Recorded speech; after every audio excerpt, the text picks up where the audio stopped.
大家好，我是小高姐。以前做过黑芝麻汤圆的食谱，大家留言提到糯米团延展性不够的问题。我们先来看一下糯米团的延展性是怎么形成的。糯米粉和水直接混合，一掰就裂开，而且还有一点干，会掉渣。你技术再好呢，也很难包出漂亮的汤圆。但是我们知道糯米煮熟之后呢，它是很黏的，所以取一小部分糯米粉，让它先煮熟，压平比较好煮。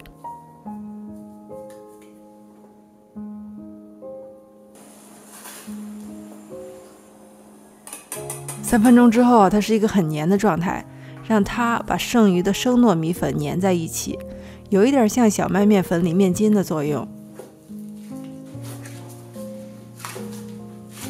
揉均匀之后，你看，像变魔术一样，糯米团完全不会裂开，妥妥的延展性。而且糯米团软硬适中，比橡皮泥还好用。开水烫糯米粉的原理也是一样的，也是让一部分糯米粉先熟。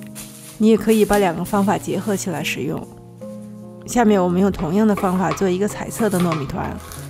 一个甜菜大概切碎，加一点水打碎，过滤，称一下重量。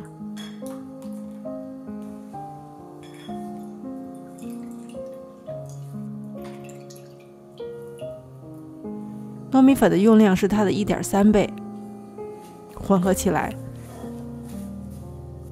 现在是一掰就裂开的糯米团，取一小团，大概20克，不要取多了，不然混合之后糯米团会非常粘手。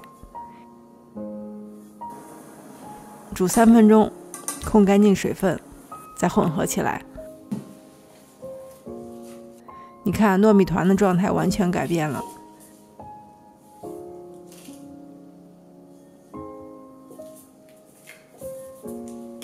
保鲜膜包起来，醒30分钟。现在我们来准备馅料。今天我们来做红糖花生馅儿，加一点其他坚果和果脯来丰富它的味道。你用其他坚果和果脯都可以。蜜枣比较硬，枣核取出来之后呢，先打碎。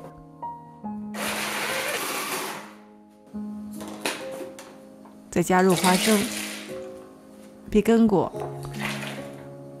和糖。继续打碎，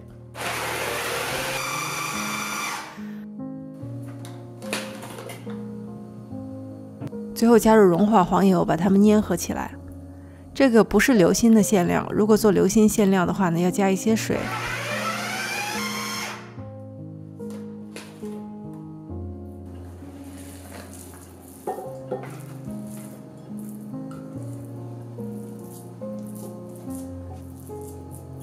用一个小勺帮助你控制馅料的大小，大概就是1个勺的分量。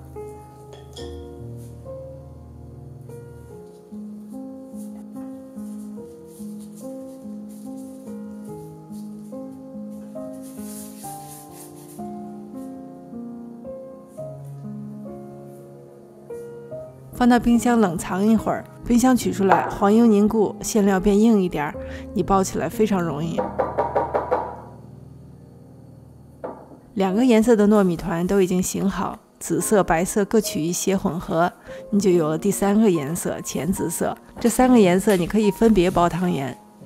下面我们来看2种简单的花纹变化。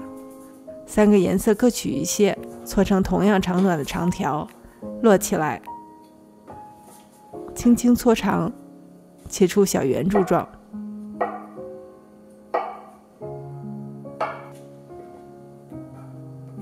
用大拇指从圆柱的一端压下去，就出现了一个小碗的形状。把小碗的边儿捏薄，放入馅料，基本已经包起来了。虎口轻轻收口，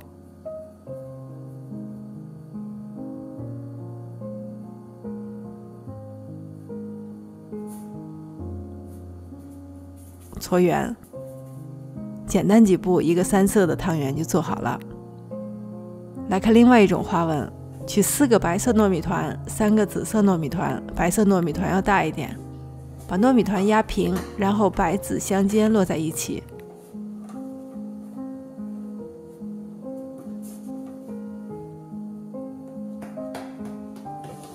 中间切开，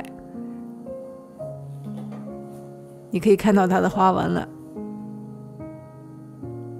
搓长，切开，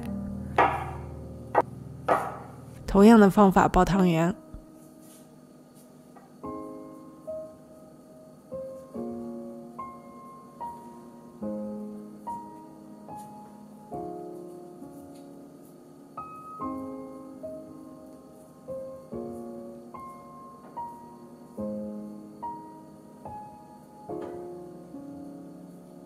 一个有漂亮花纹的汤圆就包好了。开水下汤圆，中小火慢慢煮。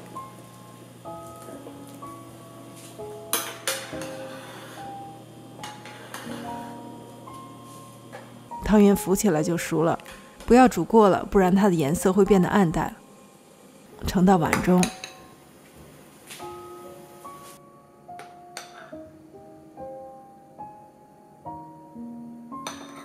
咬一口，这种汤圆的包法皮儿都不会厚，是薄薄的一层，配上香甜的红糖花生，既是美色又是美味。